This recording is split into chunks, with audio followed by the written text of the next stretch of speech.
कीमा पीसने वाली मशीन की आवाज एक घायल जानवर की तरह गुर्राई और फिर अचानक बंद हो गई। खामोशी ने पूरे कमरे को निगल लिया। धातु की दरारों से हल्का भूरा धुआं रेंगता हुआ बाहर निकला। साथ में ऐसी जली हुई बदबू लाया जो नाक में चुभ रही थी। रमेश कुमार पटेल, रामपुर गांव में कीमा पीसने का छोटा सा कारोबार चलाने वाले रमेश ने गोल आंखों से उस मशीन को घूरा। अंदर कुछ फंस गया था, कुछ ऐसा जिसने स्टील के ब्लेड को आगे घूमने से रोक दिया था। उसने लोहे की एक छड़ से मशीन के ढक्कन को खोलने की कोशिश की, उम्मीद कर रहा था कि यह सिर्फ बकरे की कोई हड्डी होगी। लेकिन जैसे ही वह चीज बाहर निकली, कुछ ठंडा, सख्त और अजीब सा उसकी हथेली पर आ गिरा।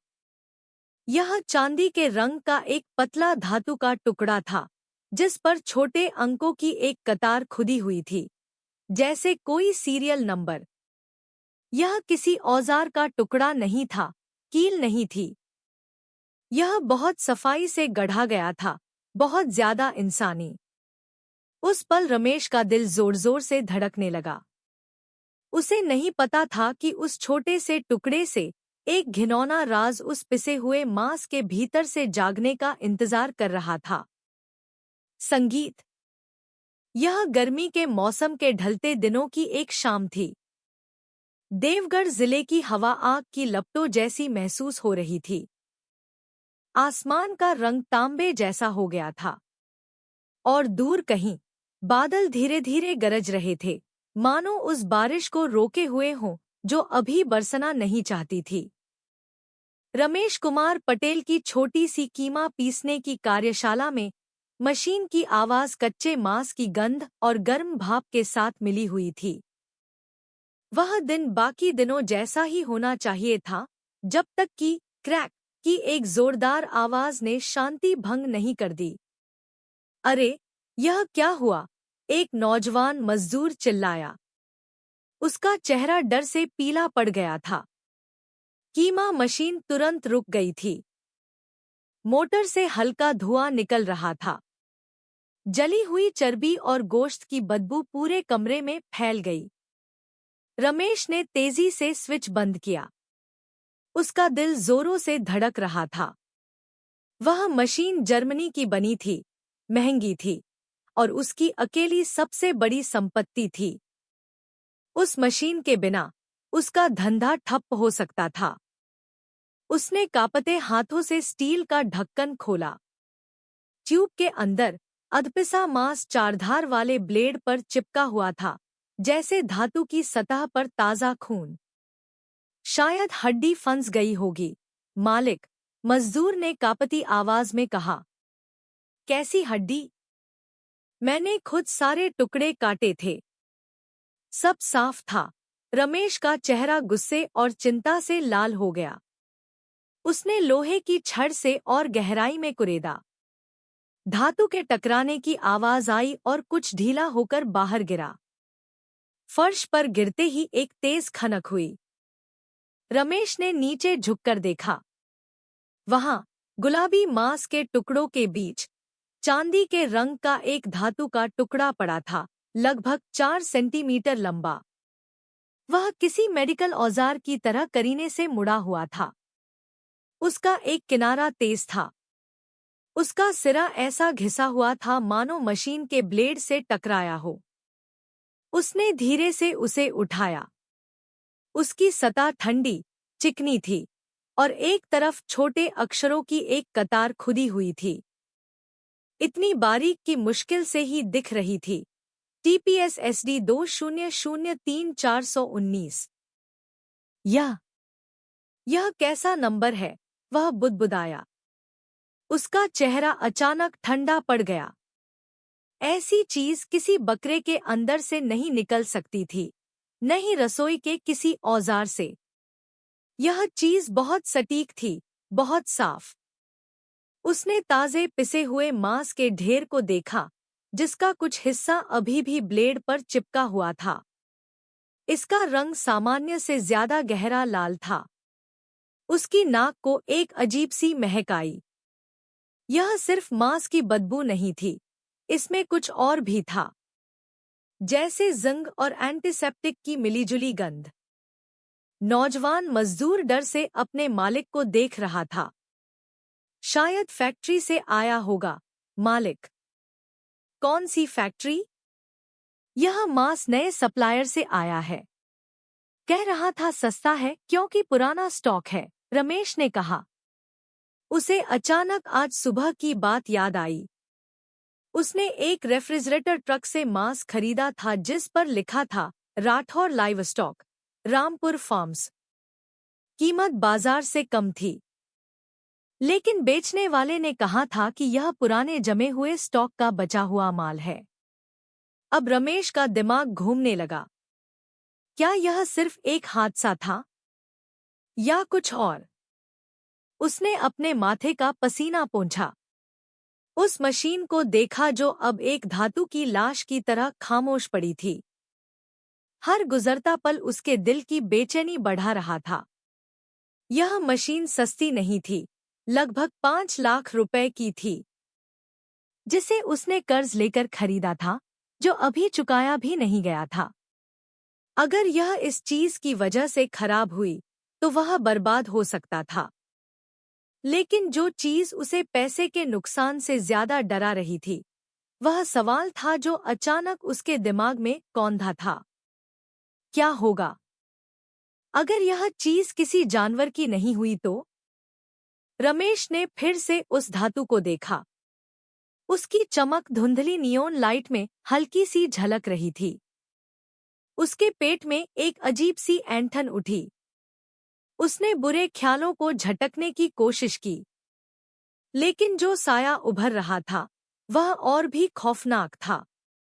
जरा सोचो, उसके अपने ही ज़हन ने फुसफुसाया, अगर यह किसी इंसान के शरीर का हिस्सा हुआ तो?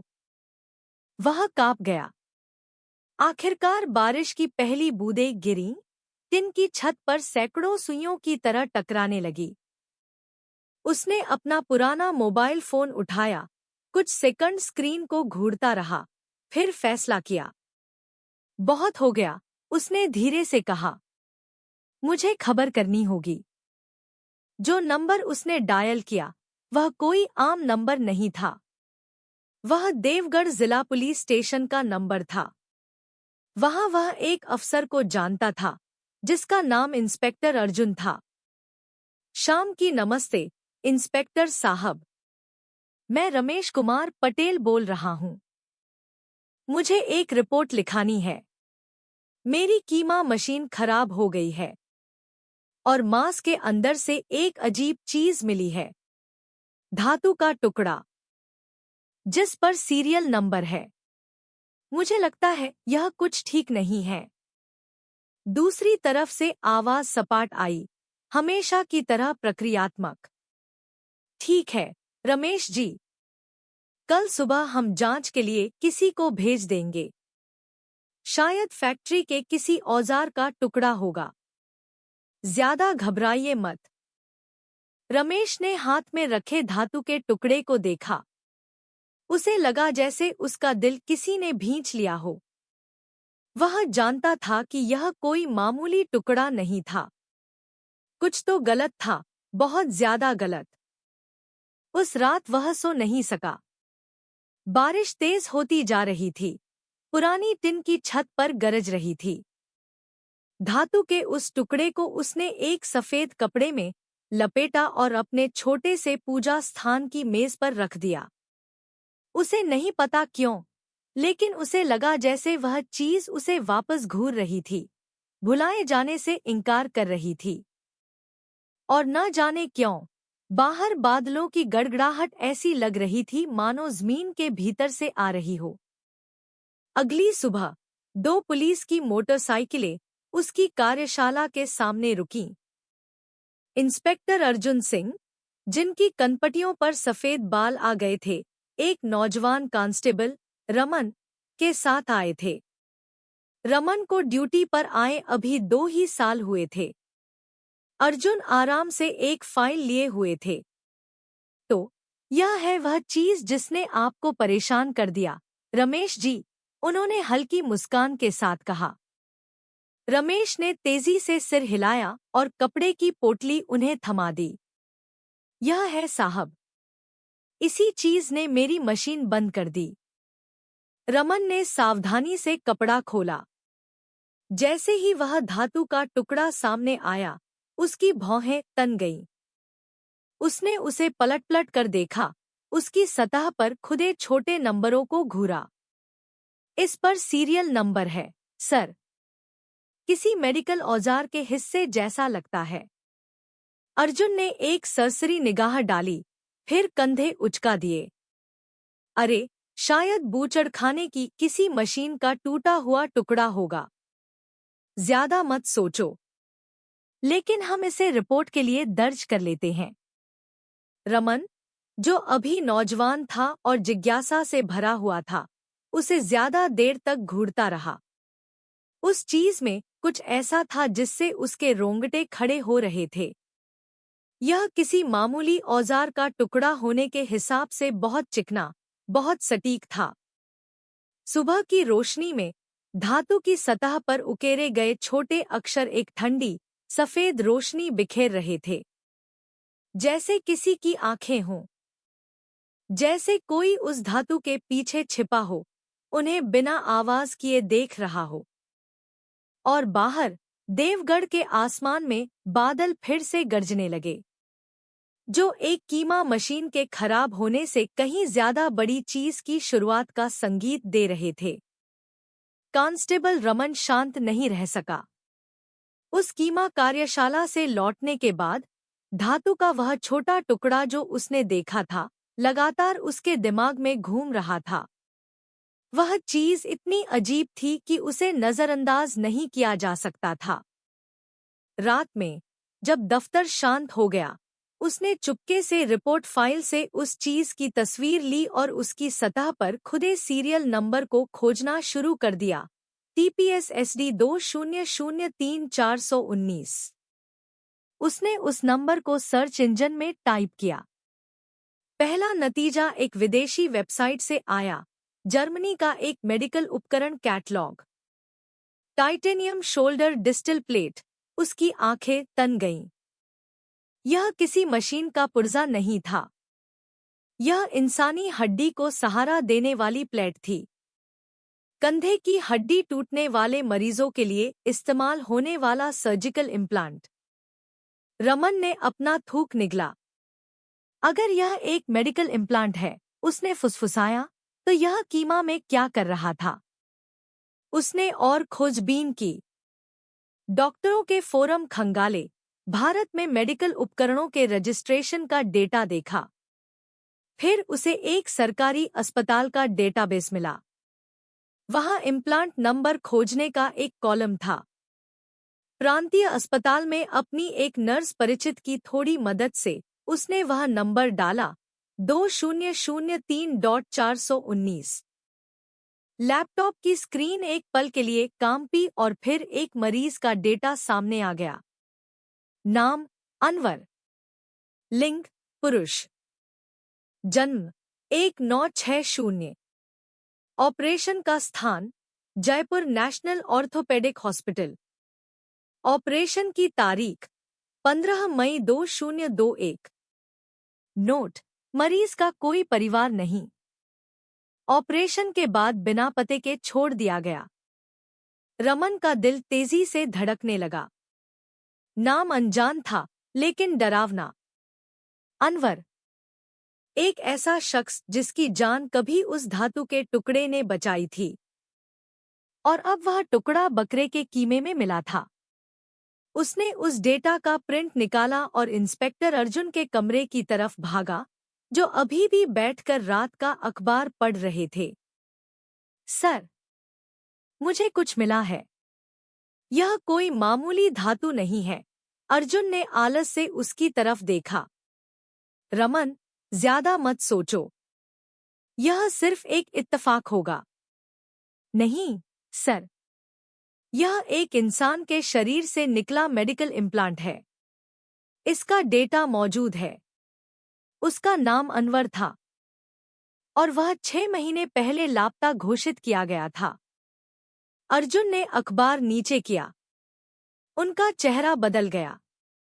वह काफी देर तक चुप रहे, फिर धीरे से बोले, अगर यह सच है, इसका मतलब है कि कोई इंसानी मांस पीस रहा है। दोनों ने तुरंत एक फास्ट ट्रैक रिपोर्ट तैयार की और उसे देवगढ़ पुलिस मुख्यालय भेज दिया। वहां से उसे सीधे राज्य अपराध इकाई को भेज दिया गया। 24 घंटे से भी कम समय में वह रिपोर्ट एसीपी विक्रम खुराना की मेज पर थी। एक अनुभवी जांच अधिकारी जो अपने ठंडे दिमाग और पैनी नजर के लिए जाने जाते थे। खुराना ने फाइल को धीरे धीरे शुरू से अंत तक पढ़ा। वह धातु के टुकड़े की तस्वीर और सीरियल नंबर पर देर तक रुके रहे। तुम्हें यकीन है यह डेटा सही है? उन्होंने सपाट आवाज में पूछा। 100%, सर, रमन ने दृढ़ता से जवाब दिया। ठीक है। खुराना ने फाइल बंद की और उन दोनों को घूरा। अगर यह धातु वाकई किसी इंसान के शरीर से आई है, तो इसका मतलब है कि किसी ने उसकी हत्या की, उसके टुकड़े किए और उसके शरीर के हिस्सों को जानवर का मांस बताकर बेच दिया। ब्रीफिंग रूम में अचानक सन्नाटा छा गया। किसी की बोलने की हिम्मत नहीं हुई। खुराना ने दीवार पर लगे नक्शे को घूरा, जहां राठौर लाइवस्टॉक से आने वाले मांस की सप्लाई लाइन बनी हुई थी। वही सप्लायर जिसका जिक्र रमेश ने किया था। वह फार्म बहुत बड़ा था, उसके पास आधिकारिक लाइसेंस थे और उसकी साख साफ थी। लेकिन खुराना के लंबे अनुभव ने उन्हें एक बात सिखाई थी। जो चीज बाहर से जितनी साफ दिखती है, अंदर से वह उतनी ही सड़ी हुई होती है। हम स्रोत से शुरू करेंगे, उन्होंने कहा। कल हम राठौर फार्म जा रहे हैं। अगली सुबह एक काले रंग की पिकअप ट्रक, जिस पर कोई सरकारी प्लेट नहीं थी, राठौर लाइवस्टॉक लिखे एक बड़े गेट के सामने रुकी। वह जगह किसी आधुनिक कृषि स्वर्ग जैसी लग रही थी। बाड़े करीने से बने थे, हवा ताजा थी, आंगन में कोई बदबू नहीं थी। एक हट्टे-कट्टे आदमी ने गर्मजोशी से भरी मुस्कान के साथ उनका स्वागत किया। स्वागत है, मैं विजय राठौर हूं, उसने कहा। खुराना ने भी मुस्कान दी। हम पुलिस से हैं। मांस में गड़बड़ी की एक रिपोर्ट के सिलसिले में बस एक छोटी सी जांच करनी है। ओह, बिल्कुल, बिल्कुल। प्लीज अंदर आइए। मैं जितनी हो सके मदद करूंगा। एसी वाले दफ्तर में राठौर एक सच्चे सफल व्यवसायी की तरह शांत दिख रहा था। उसने सभी सवालों के जवाब बड़ी आसानी से दिए। मांस उनके अपने फार्म से भेजा जाता है। सबके सर्टिफिकेट हैं। उसने नैतिक जिम्मेदारी के तौर पर रमेश की मशीन ठीक करवाने में मदद की पेशकश भी की। कभी-कभी कटाई के औजारों से धातु के छोटे टुकड़े मांस में आ जाते हैं। हम अपने एसओपी की फिर से जांच करेंगे, उसने मुस्कुराते हुए कहा। लेकिन एसीपी खुराना उसके शरीर की हर हरकत पर नजर रखे हुए थे। वह बहुत ज्यादा शांत था, बहुत ज्यादा तैयार। जब सीरियल नंबर वाली धातु का जिक्र किया गया, तब भी उसके चेहरे पर जरा सी भी हैरानी नहीं दिखी। और यह खतरे का संकेत था। क्या हम प्रोडक्शन एरिया देख सकते हैं? खुराना ने पूछा। जरूर, राठौर ने आत्मविश्वास से भरे लहजे में जवाब दिया। वह खुद उन्हें घुमाने ले गया। बकरों और मवेशियों के बाड़े साफ थे। कुछ भी अजीब नहीं था। लेकिन जब वे पीछे की तरफ बनी एक कंक्रीट की इमारत तक पहुंचे, तो वहां की हवा ठंडी हो गई। यह वेस्ट मैनेजमेंट एरिया है, राठौर ने कहा। हम हड्डियों, खाल और बचे-खुचे मांस को कुचलकर जानवरों का चारा बनाते हैं। कमरे के बीचों बीच चमकदार स्टील की एक विशालकाय ग्राइंडिंग मशीन खड़ी थी, जो लगभग 3 मीटर ऊंची थी। उसकी दीवार पर ब्रांड का नाम खुदा था, स्टैंडमैन ZK 5000, मेड इन जर्मनी। यह मशीन गाय की हड्डियों को भी सेकंडों में पीस सकती है, उसने गर्व से कहा। खुराना करीब गए। वह मशीन जरूरत से ज्यादा साफ थी। उस पर खून का एक धब्बा नहीं था, नहीं उसके आसपास कोई अवशेष था। पास में सफाई करने वाले केमिकल और चूने के पाउडर से भरे बड़े बड़े ड्रम रखे थे। उन्होंने मशीन की सतह को छुआ। ठंडी, चिकनी, बदबूरहित, मानो उसे अभी अभी सारे पापों से धोया गया हो। आप लोग इसे कितनी बार साफ करते हैं? हर इस्तेमाल के बाद, राठौर ने तेजी से जवाब दिया। हम स्वच्छता को लेकर बहुत अनुशासित हैं। खुराना ने ड्रम में भरे सफाई के तरल को देखा। लेबल बता रहा था कि उसमें उच्च क्षमता वाले रसायन थे, इतने तेज कि खून और जैविक ऊतकों को आसानी से घोल सके। उन्होंने राठौर की आंखों में देखा, लेकिन वह आदमी अब भी मुस्कुरा रहा था, एक ऐसी मुस्कान जो उसकी आंखों तक नहीं पहुंच रही थी। कमरे के एक कोने से एक और आदमी खड़ा उन्हें देख रहा था। उसका शरीर भारी था, रंग सांवला था, और उसकी बाईं भौं पर एक लंबा घाव था। वह कौन है?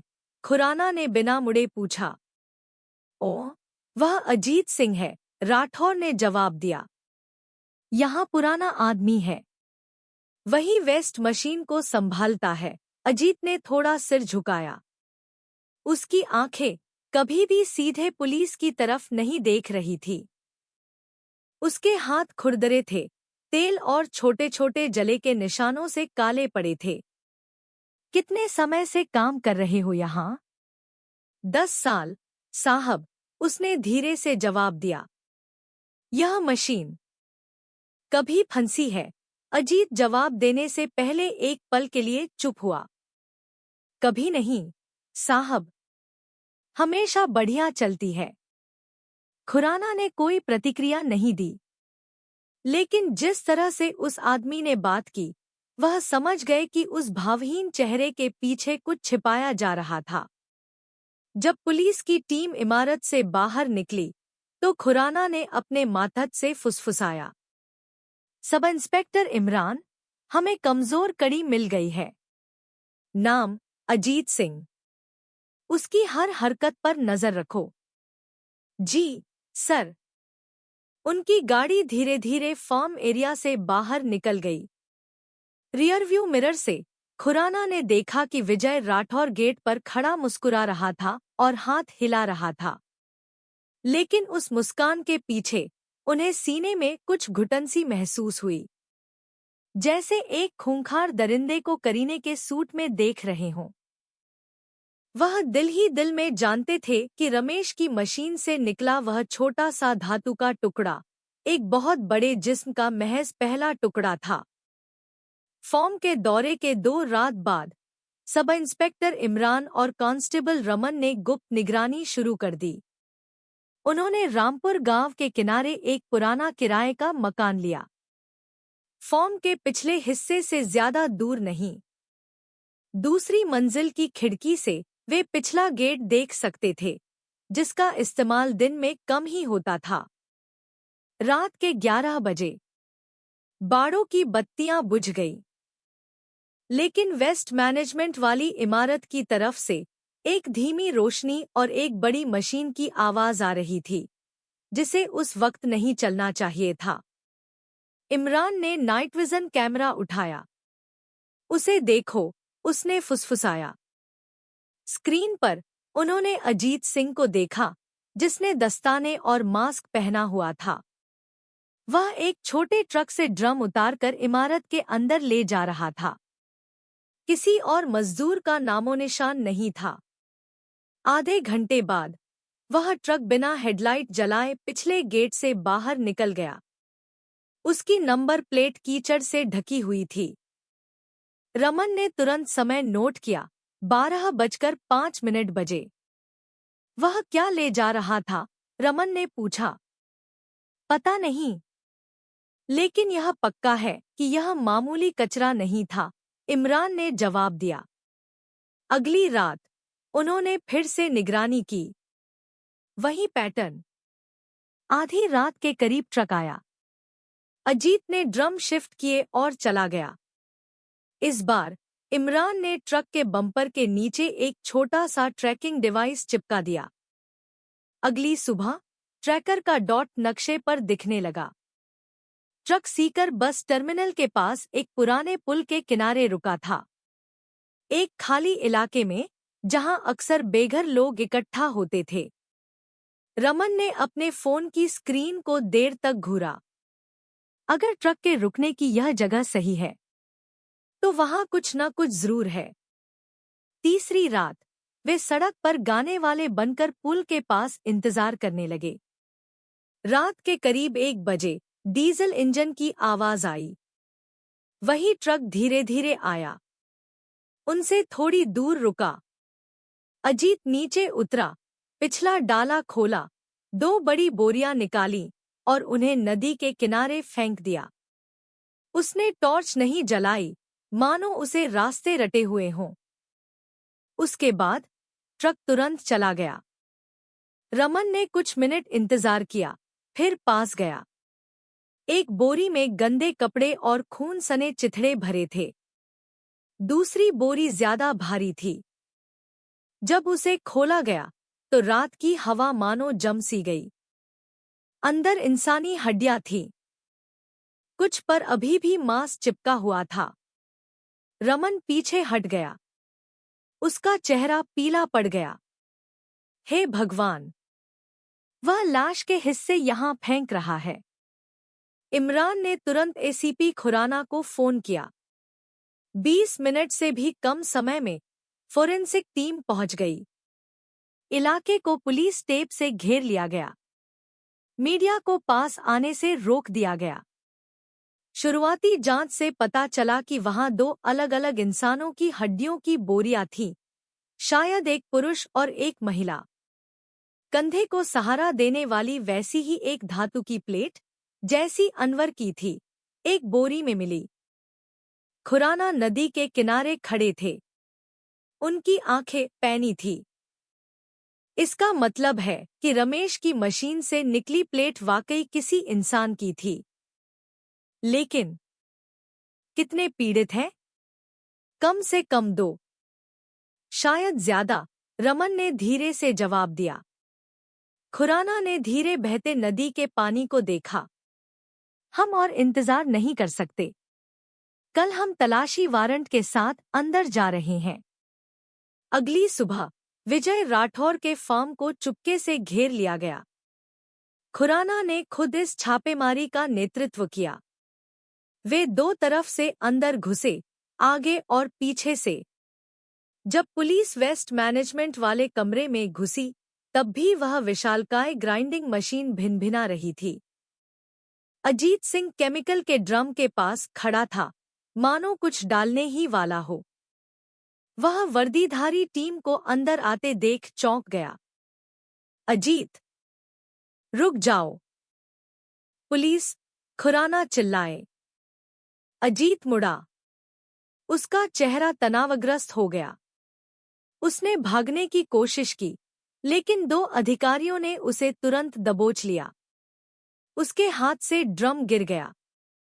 केमिकल फर्श पर फैल गया, जिससे नाक में चुभने वाली तेज बदबू उठी। खुराना ने मशीन के बगल में रखे एक ड्रम का ढक्कन खोला। अंदर का तरल पीलापन लिए हुए गाढ़ा था और उसके ऊपर मांस के ऊतकों जैसी कोई चीज तैर रही थी। सड़ांध की बदबू तुरंत पूरे कमरे में भर गई। कुछ अधिकारियों ने अपनी नाक बंद कर ली। किसी को उल्टी आने लगी। यह सब बाहर निकालो, खुराना ने ठंडी आवाज में आदेश दिया। इस बीच एक दूसरी टीम वेस्ट इमारत के पीछे बने एक तहखाने की जांच कर रही थी। वहां उन्हें रिजर्व सैंपल के लेबल वाले बड़े-बड़े फ्रीजर मिले। अंदर पारदर्शी प्लास्टिक की थैलियों में जमे हुए मांस के दर्जनों टुकड़े रखे थे, जिन पर कोई पहचान नहीं थी।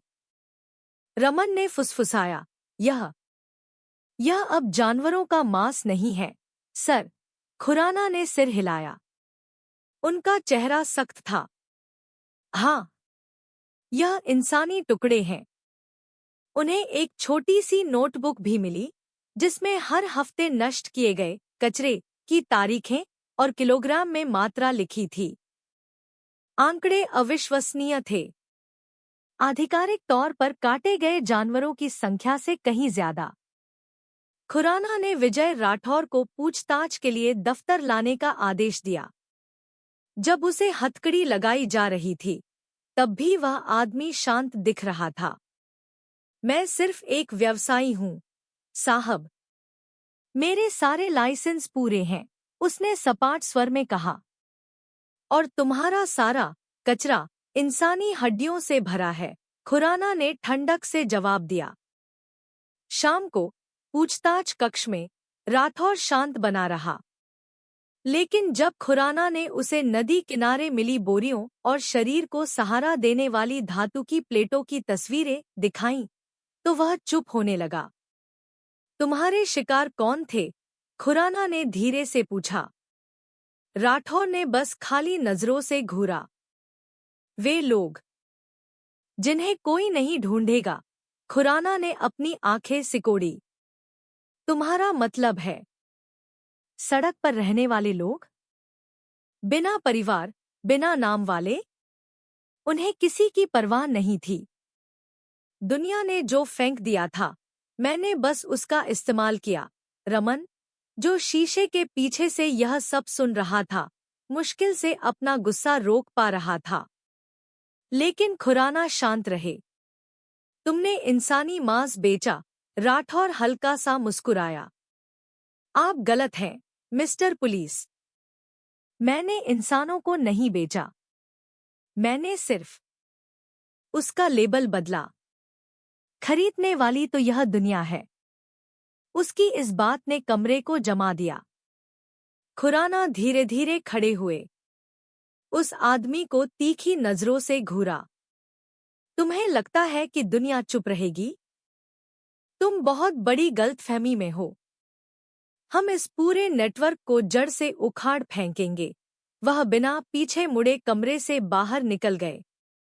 बाहर देवगढ़ का शाम का आसमान लाल होने लगा था, मानो जल रहा हो। और दूर से सायरन की आवाज गूंज रही थी। इस बात का संकेत कि नरक का एक नया दरवाजा अभी अभी खुला था। जैसे ही विजय राठौर को हिरासत में लिया गया, एसीपी खुराना एक बात जानते थे। इस केस की चाबी उसके पति के पास नहीं, बल्कि उसकी पत्नी प्रिया राठौर के पास थी। वही बिक्री, कॉन्ट्रैक्ट और पैसे का हिसाब रखती थी। सारे लेनदेन उसी के हाथ से होते थे। उस दोपहर टीम सीकर शहर के बीचों बीच राठौर परिवार की मांस वितरण की दुकान पर पहुंची। जगह साफ थी, एयर कंडीशनर चल रहा था, किसी आधुनिक दुकान जैसी दिख रही थी। कैश काउंटर के पीछे प्रिया राठौर खड़ी थी। बाल करीने से बंधे थे, चेहरा शांत था। खुराना ने सीधे वारंट दिखाया। हम पुलिस से हैं। आपके पति के केस के सिलसिले में कुछ अतिरिक्त जांच करनी है। प्रिया बस हल्की सी मुस्कुराई। मैंने सुना है, लेकिन मुझे यकीन है कि यह कोई गलतफहमी है। मेरे पति एक अच्छे इंसान हैं। इजाजत का इंतजार किए बिना फोरेंसिक टीम ने कैश रजिस्टर के कंप्यूटर और स्टॉक की किताबों की जांच शुरू कर दी। 5 मिनट के अंदर सब इंस्पेक्टर इमरान को कंप्यूटर में एक छिपा हुआ फोल्डर मिला, जिसमें ग्राहकों की सूची, भेजे गए माल की मात्रा और विशेष उत्पाद के प्रकारों के नोट थे। खुराना ने तेजी से पढ़ा। उत्पाद के 32 किलो, उत्पाद एम 25 किलो, डिलीवरी रात, भुगतान नकद। उन्होंने प्रिया को घूरा। यह उत्पाद के और एम क्या है? उच्च गुणवत्ता वाला मांस, साहब। या इंसानी शरीर से आया हुआ मांस? प्रिया के चेहरे से मुस्कान गायब हो गई। उसने नजरें झुका ली। फिर धीरे से कहा, मैं सिर्फ हिसाब रखती थी। सारे फैसले विजय के थे। रमन ने उसे तीखी नजरों से देखा। आप जानती थी कि यह माल जानवरों का नहीं है। प्रिया चुप रही। उसके हाथ हल्के से कांप रहे थे। खुराना ने आगे झुकते हुए कहा, अगर आप खुद को बचाना चाहती हैं, तो हमारी मदद कीजिए। वह मांस कौन खरीदता था? कुछ सेकंड की खामोशी के बाद प्रिया ने एक लंबी सांस छोड़ी। वे मामूली खरीदार नहीं हैं। जयपुर के कुछ बड़े रेस्टोरेंट, कुछ होटल और दिल्ली का एक बहुत बड़ा सप्लायर। लेकिन सब कुछ बिना लेबल के भेजा जाता था। खुराना ने इमरान की तरफ देखा। सारे सबूत जब्त करो। साइबर टीम को लेनदेन ट्रैक करने के लिए कहो। जब अधिकारी दस्तावेजों की तस्वीरें लेने में व्यस्त थे, प्रिया ने अचानक धीरे से कहा, तुम्हें क्या लगता है मैं नहीं जानती थी? मैं सब जानती थी। लेकिन अगर मैं रिपोर्ट करती, तो मैं पहले मारी जाती। तुम्हें कौन धमका रहा था? खुराना ने पूछा। उसने कमरे के कोने में लगे सीसीटीवी कैमरे की तरफ देखा। वे लोग जिन्हें आप छू भी नहीं सकते। विजय तो बस एक कठपुतली है। खुराना सन्न रह गए। तुम्हारा मतलब किससे है? उस कंप्यूटर की आखिरी फाइल से ही पूछ लो। Network folder. पासवर्ड है खून 2023। इमरान ने तुरंत उसे खोला। फोल्डर के अंदर देवगढ़ से लेकर दिल्ली, लखनऊ और अहमदाबाद तक मास वितरण नेटवर्क का एक नक्शा था। लेकिन उसमें सिर्फ कंपनियों के नाम नहीं थे। उसमें स्थानीय अधिकारियों, खाद्य विभाग के अधिकारियों और एक सक्रिय पुलिस वाले का नाम भी था। रमन ने फुसफुसाया, सर, यह बहुत बड़ा मामला है। खुराना ने जबड़ा भींचकर स्क्रीन को घूरा। यह सिर्फ हत्या नहीं है। यह भेस बदलकर की जा रही इंसानी तस्करी है। प्रिया अभी भी काउंटर के पीछे खड़ी थी।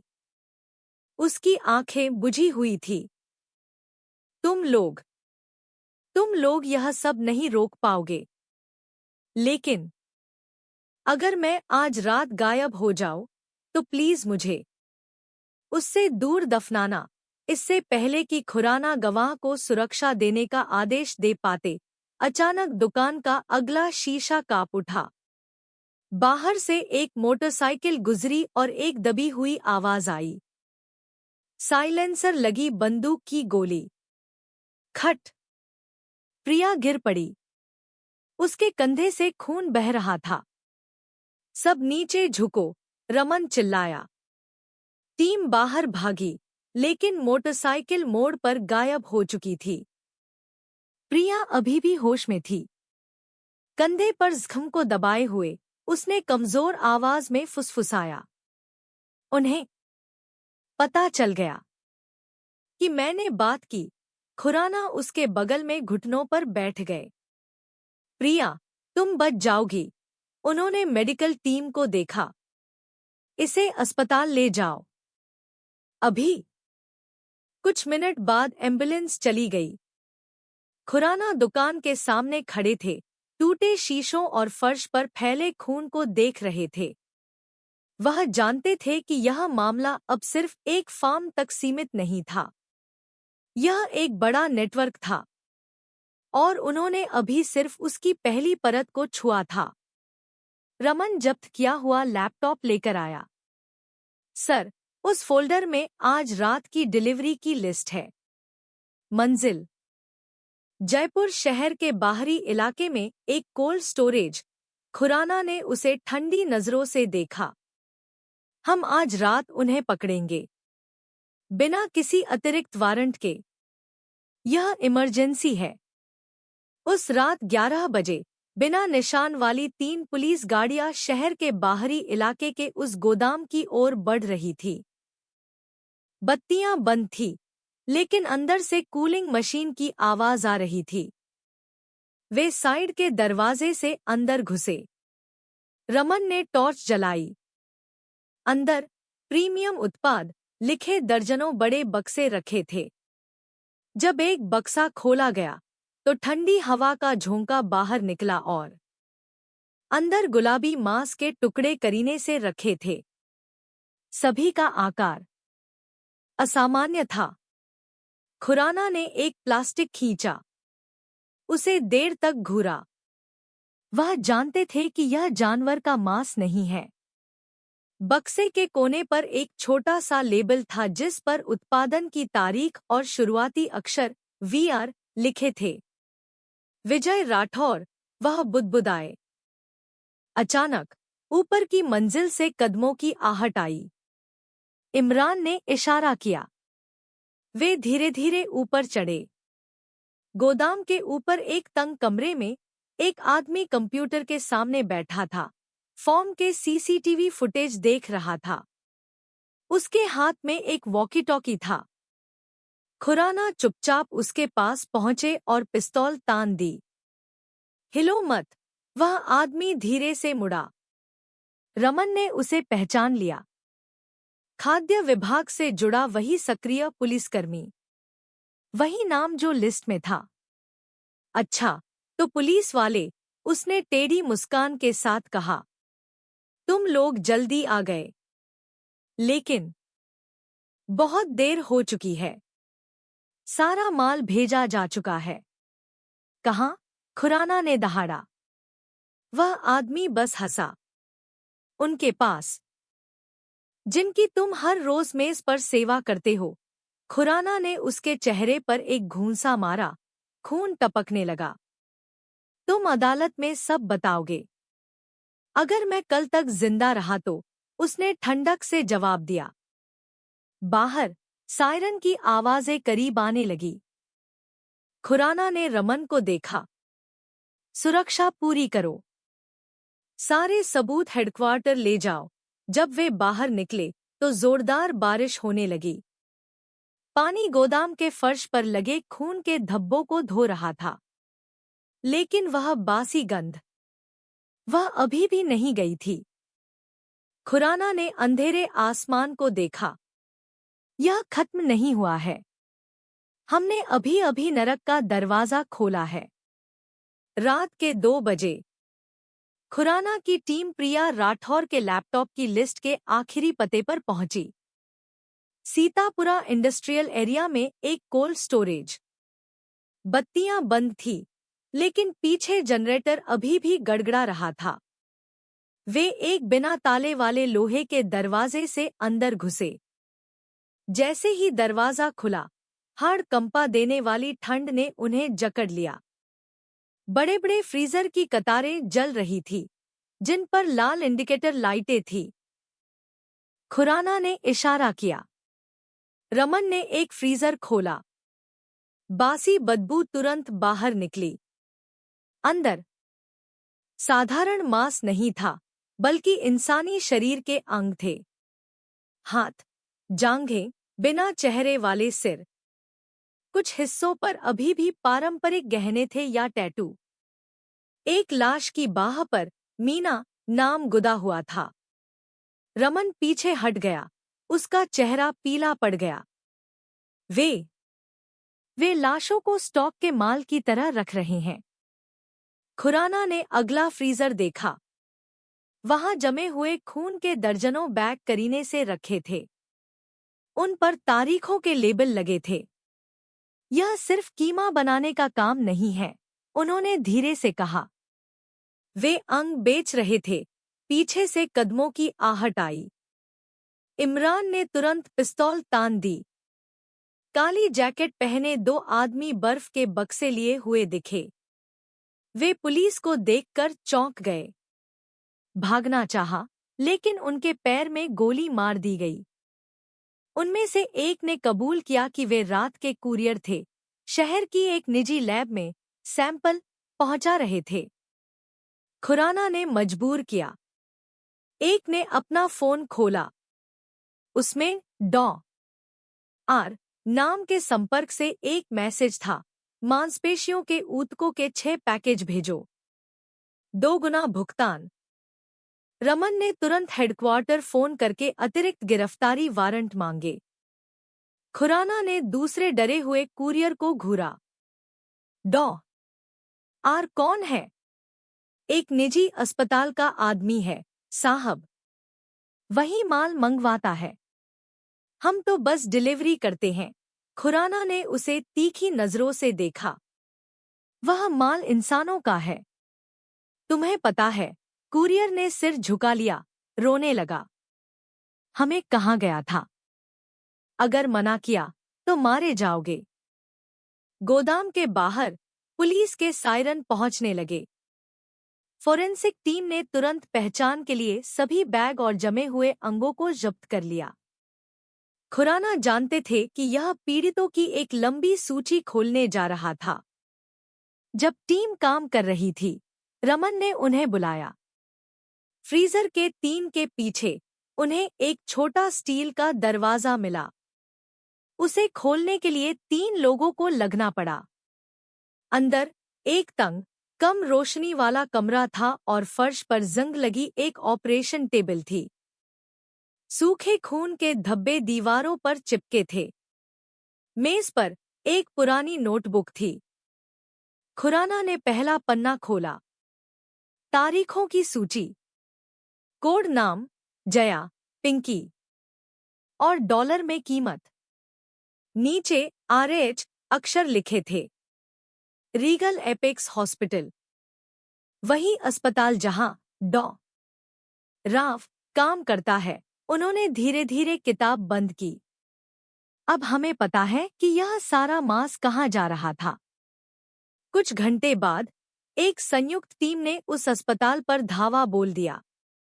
एक पुराने ऑपरेशन थिएटर में उन्हें वैसा ही एक रेफ्रिजरेटर मिला जिसमें इंसानी अंग रखे थे, जिन पर वही कोड नंबर लगे थे जो गोदाम की नोटबुक से मेल खाते थे। डॉ राव को तब पकड़ा गया जब वह पिछले पार्किंग से भागने की कोशिश कर रहा था। उसने विरोध नहीं किया, बस खाली नजरों से घूरता रहा और कहा, दुनिया ने जो पहले ही मुहैया करा दिया था, मैं तो बस उसका इस्तेमाल कर रहा था। खुराना ने उसे तीखी नजरों से देखा। तुमने उन्हें गायब करने में मदद की। डॉक्टर ठंडक से मुस्कुराया। मैं सिर्फ कटाई कर रहा था। शिकार करने वालों को तो आप पहले ही पकड़ चुके हैं।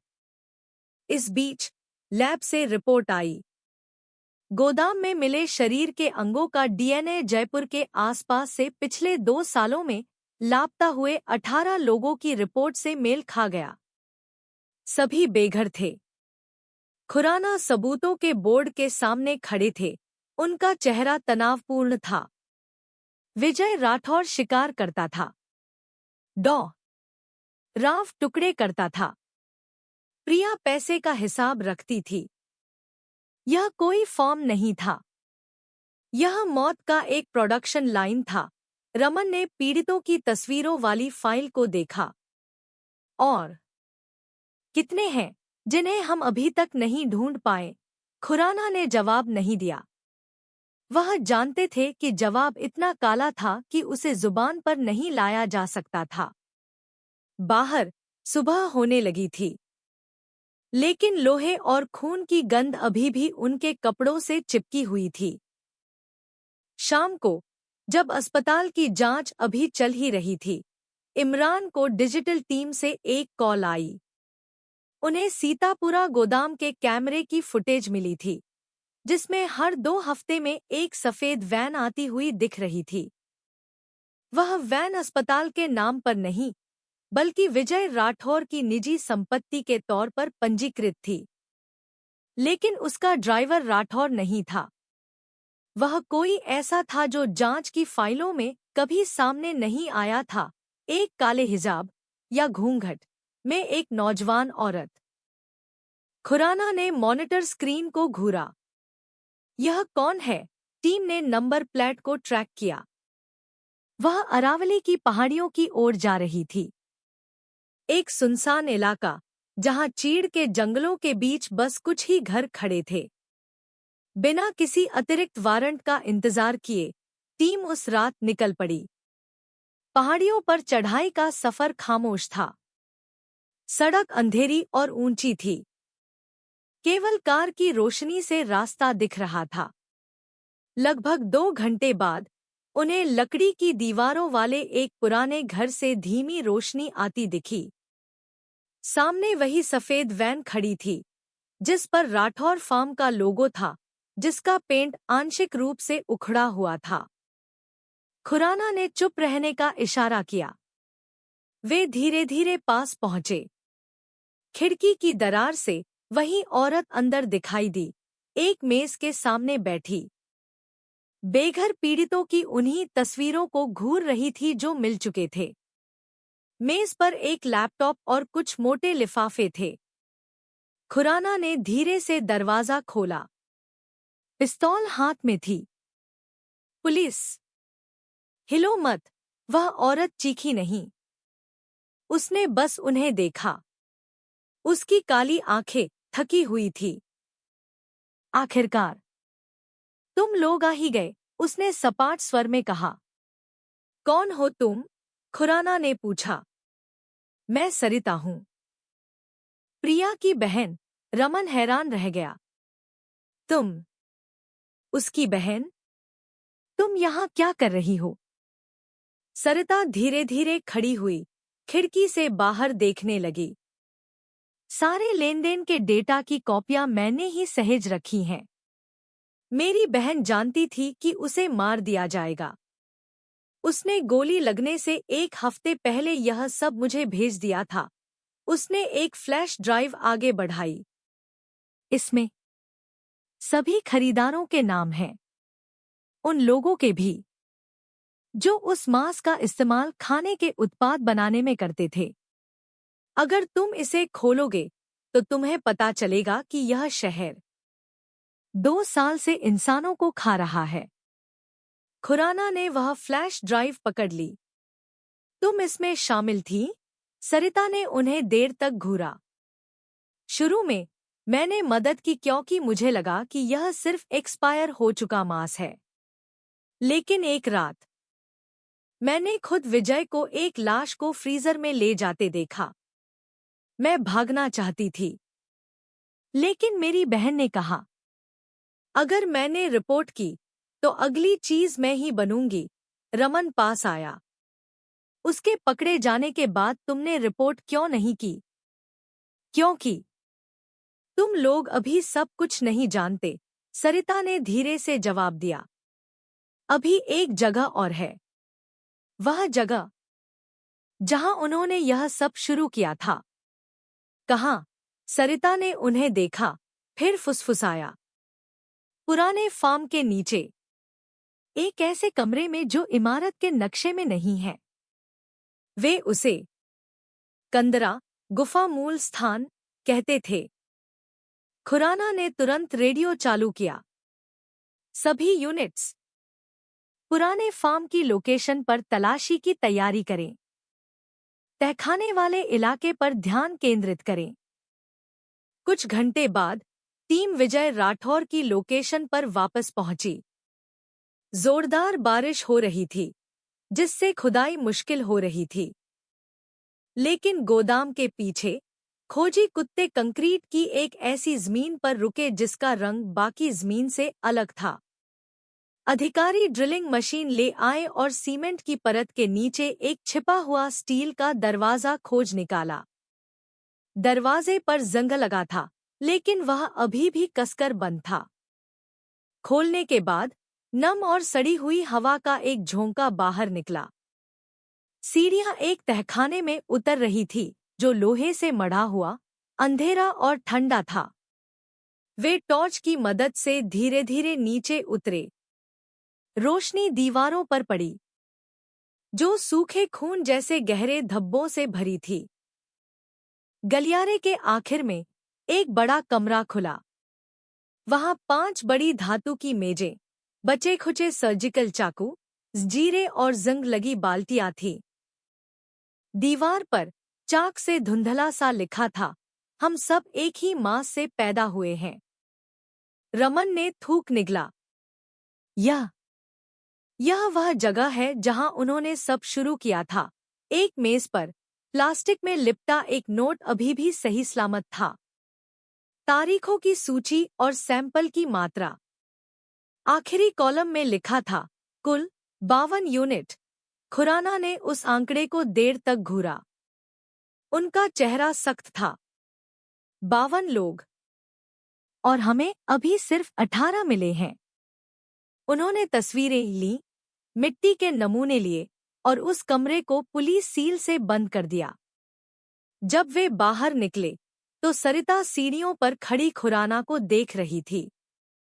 अब तुम समझे कि मेरी बहन क्यों डरती थी। उसने कहा था कि वे पैसे के लिए नहीं मारते थे। वे इसलिए मारते थे क्योंकि उन्हें लगता था कि यह चुनने का हक उनका है कि कौन जीने लायक है। खुराना ने बादलों से भरे आसमान को देखा। बारिश जोरों पर थी, उनका चेहरा भिगो रही थी। और अब उन्हें पता चलेगा कि उनका अंत कौन तय करेगा। उस सुबह फोरेंसिक टीम ने तहखाने के कंक्रीट के फर्श को खोदना शुरू कर दिया। खोली गई हर परत के नीचे से हड्डियों के अवशेष, टूटे हुए गहने और छोटे-छोटे कपड़े निकल रहे थे। संख्या बढ़ती ही जा रही थी। रमन ने गिनती बंद कर दी। जब वे 30वें पीड़ित तक पहुंचे तो कीचड़ में मिली सड़ांध की बदबू फेफड़ों में घुटन पैदा कर रही थी। खुराना कमरे के बीच में चुपचाप खड़े थे। वह चाक से लिखी उस दीवार को देख रहे थे। हम सब एक ही मां से पैदा हुए हैं, जो अब नमी से मिटने लगी थी। राठौर अकेला अपराधी नहीं था, उन्होंने सपाट स्वर में कहा। वह सिर्फ इस जगह का रखवाला था। इमरान सरिता की फ्लैश ड्राइव से मिला एक दस्तावेज लेकर आया।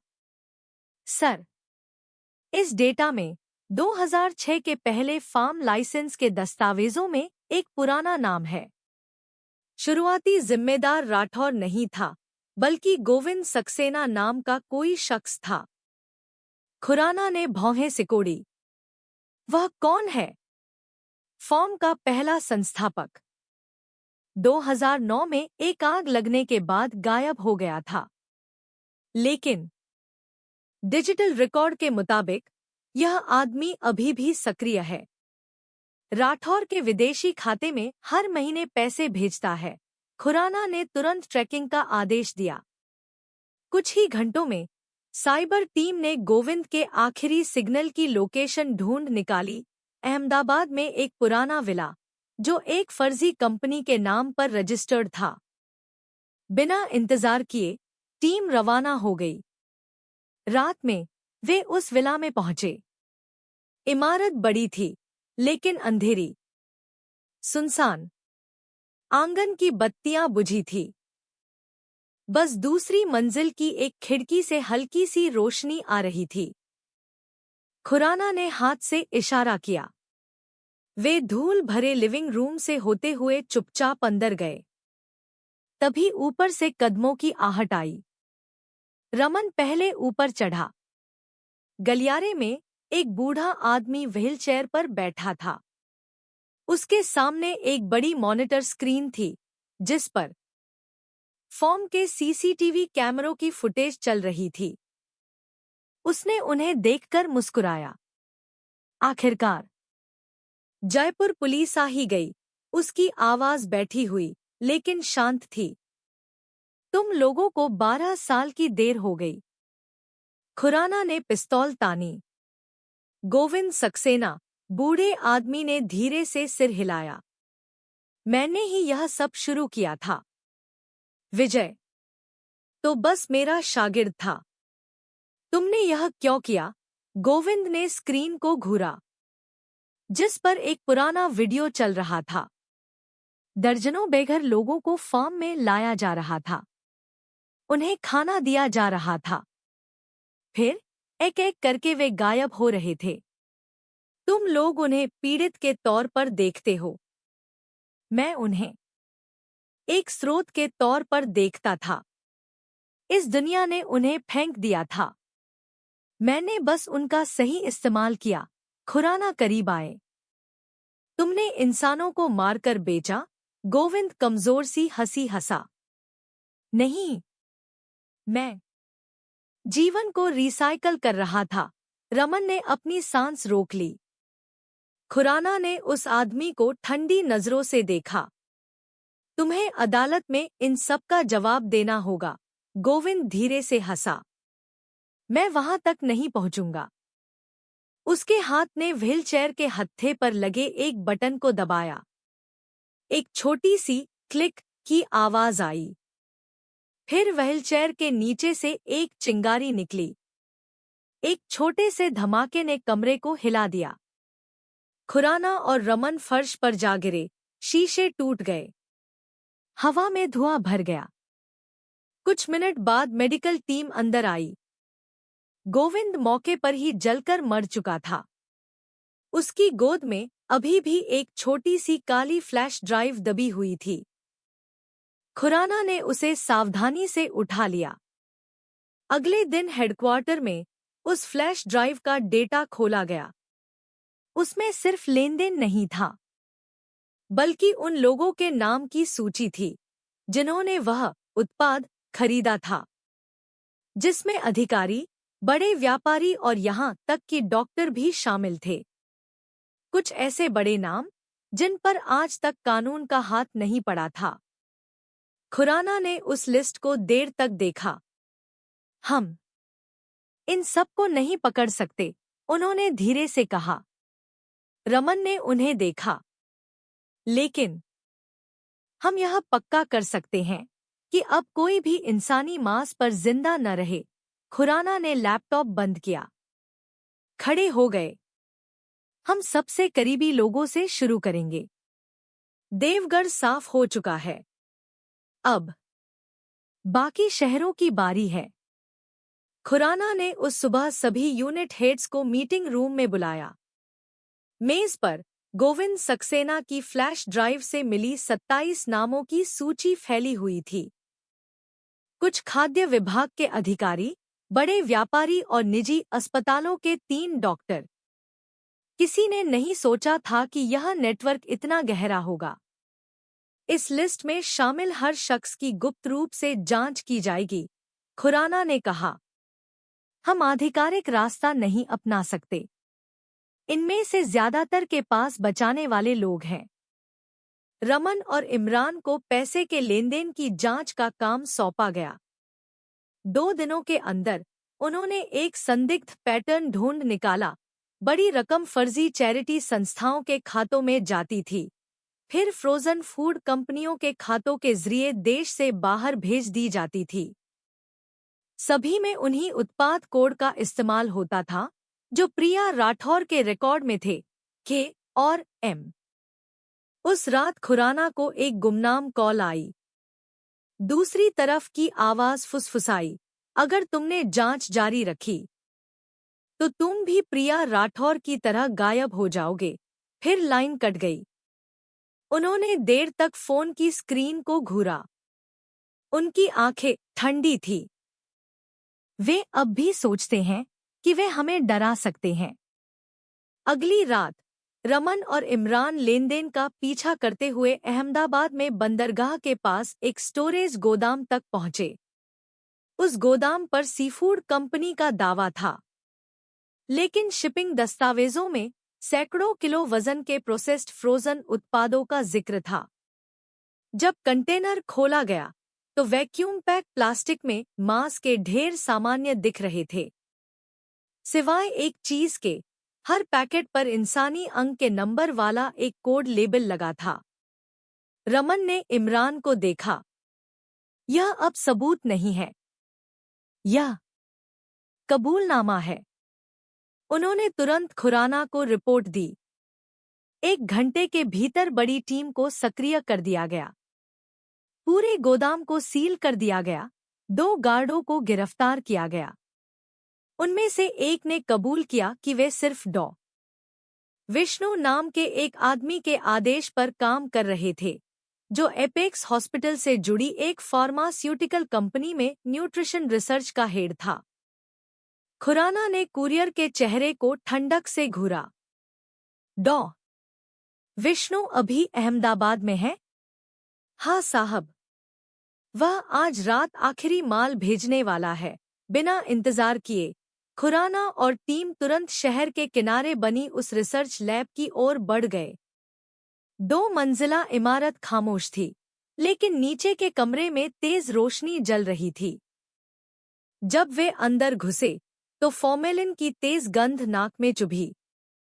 दीवार पर एक पोस्टर लटका था, संपूर्ण मानव प्रोटीन की खोज। कमरे के बीच में डॉ विष्णु एक ऑपरेशन टेबल के सामने खड़ा था, माइक्रोस्कोप में मांस के सैंपल की जांच कर रहा था। वह मुड़ा, शांत दिख रहा था। तुम लोग बहुत जल्दी आ गए। मेरा प्रयोग अभी पूरा नहीं हुआ है। खुराना ने पिस्तौल तानी। तुम रिसर्च के लिए इंसानी मांस का इस्तेमाल कर रहे हो।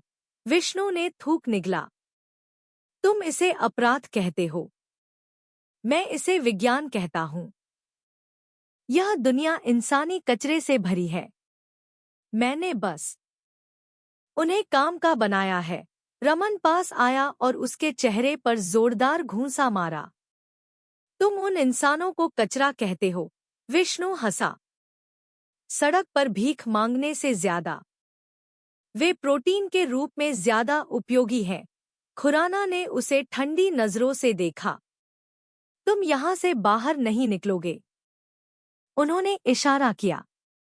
2 पुलिसवालों ने विष्णु को हथकड़ी पहना दी। जब उसे बाहर ले जाया जा रहा था, तब भी वह धीरे से कहने में कामयाब रहा, तुम मुझे पकड़ सकते हो, लेकिन तुम इंसानों की भूख को नहीं बदल सकते। खुराना ने कोई जवाब नहीं दिया। उन्होंने उस लैब के अंदर देखा, जो अभी भी सर्जिकल औजारों और फॉर्मेलिन में रखे अंगों के जार से भरी थी। सब बंद कर दो। आज ही इसे सील करो। जब टीम बाहर निकली तो अहमदाबाद का आसमान घिरने लगा था। बारिश धीरे धीरे शुरू हो गई। रमन खुराना के बगल में चल रहा था। उसका चेहरा थका हुआ था। हमने उन्हें पकड़ लिया, सर। लेकिन दुनिया वैसे ही खाती रहेगी जैसे खाती थी। खुराना ने बारिश को महसूस किया। सही कहा। लेकिन कम से कम अब उन्हें पता है कि डर का स्वाद कैसा होता है। डॉ विष्णु की गिरफ्तारी के 3 दिन बाद उस केस की खबर मीडिया से गायब हो गई। सभी बड़े न्यूज़ चैनल खामोश थे। खुराना समझ गए कि ऊपर से कोई बड़ी ताकत दबाव डाल रही थी। दिल्ली भेजी गई जांच की फाइलें अचानक सिस्टम से गायब हो गईं। उन्होंने रमन और इमरान को बुलाया। हमारे पास ज्यादा वक्त नहीं है, उन्होंने धीरे से कहा। अगर हम चुप बैठे तो सारे सबूत मिटा दिए जाएंगे। उस रात वे डेटा की कॉपियां और डॉ विष्णु के कबूलनामे की रिकॉर्डिंग लेकर मीरा शर्मा के घर गए। वही पत्रकार जिसने पहले सस्ते मांस के बारे में लिखा था। खुराना ने उसे तीखी नजरों से देखा।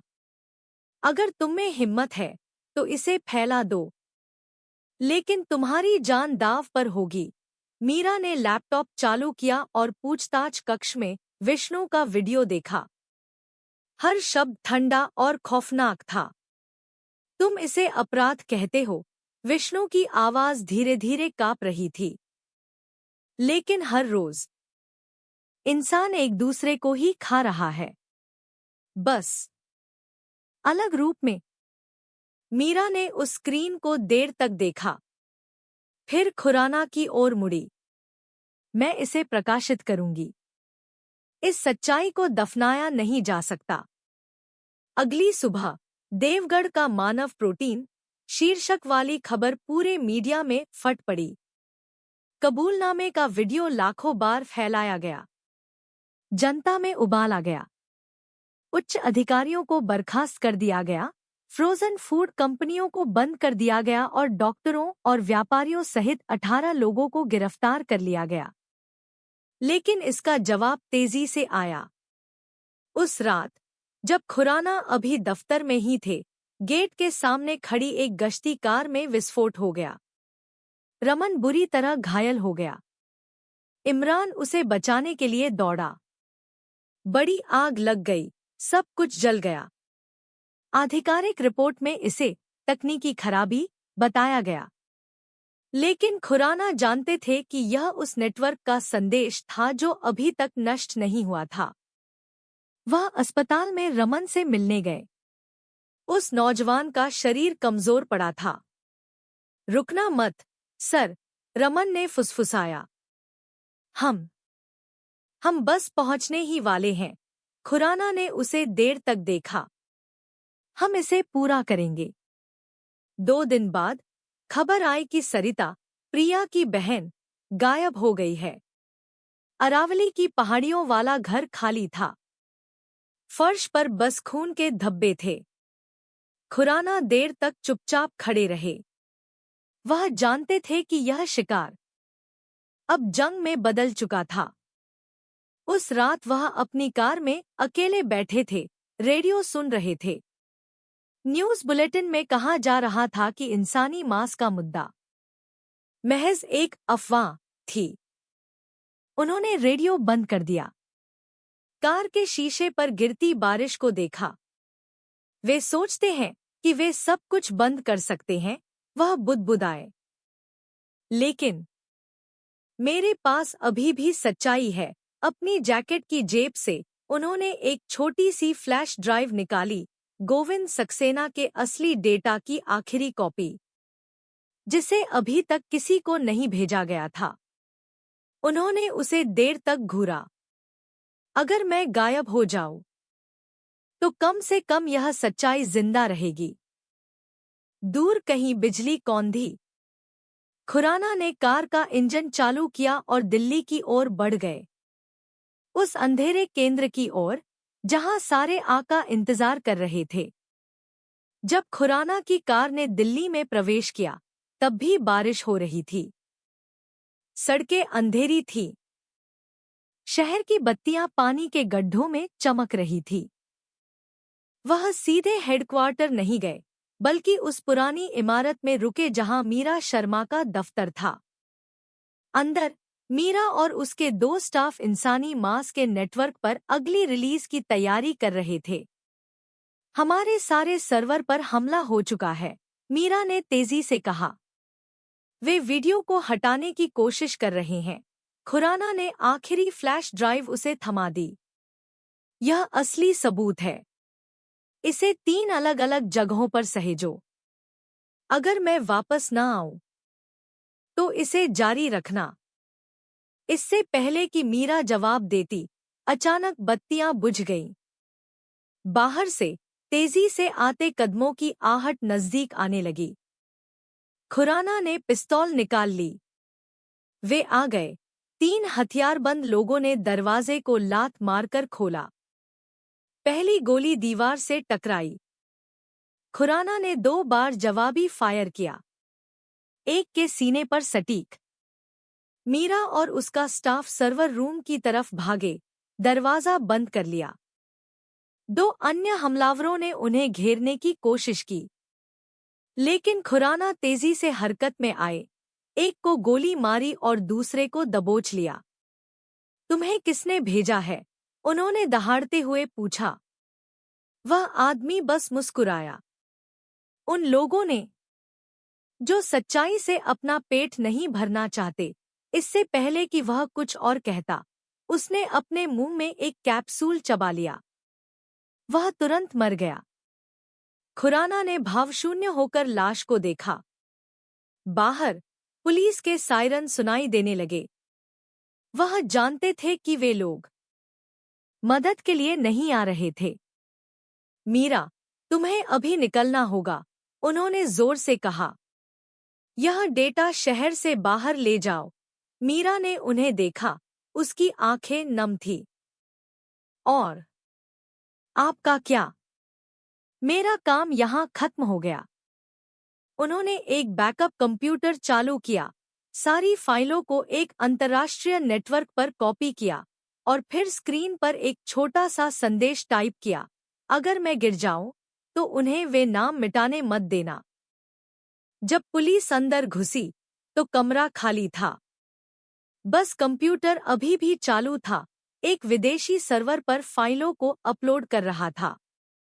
कुछ दिनों बाद दुनिया भर में प्रोजेक्ट ह्यूमन मीट इंडिया नाम से दस्तावेज सामने आए। बड़े नाम, लेनदेन के सबूत, तस्वीरें, वीडियो, सब कुछ खुल गया। वह नेटवर्क ढह गया। दिल्ली में भूचाल आ गया। सरकार अब इससे इनकार नहीं कर सकती थी। कुछ अपराधी पकड़े गए, कुछ गायब हो गए। लेकिन खुराना का क्या हुआ, यह कोई नहीं जान पाया। कुछ महीने बाद मीरा को एक बिना नाम का पैकेट मिला। उसके अंदर एक छोटी सी फ्लैश ड्राइव और हाथ से लिखा एक छोटा सा नोट था। सच्चाई को मिटाया नहीं जा सकता, लेकिन कभी-कभी उसे जिंदा रहने के लिए किसी के मरने की हिम्मत की जरूरत होती है। मीरा ने खिड़की से बाहर देखा। बारिश हो रही थी, बिल्कुल उस रात की तरह। दूर कहीं एक हल्का सा सायरन सुनाई दिया। दुनिया शायद बदल चुकी थी, लेकिन देवगढ़ का साया अभी भी हवा में लोहे की गंध घोल रहा था। इस बात का सबूत कि सच्चाई, चाहे कितनी भी क्रूर क्यों न हो, हमेशा अपना खून मांगती है।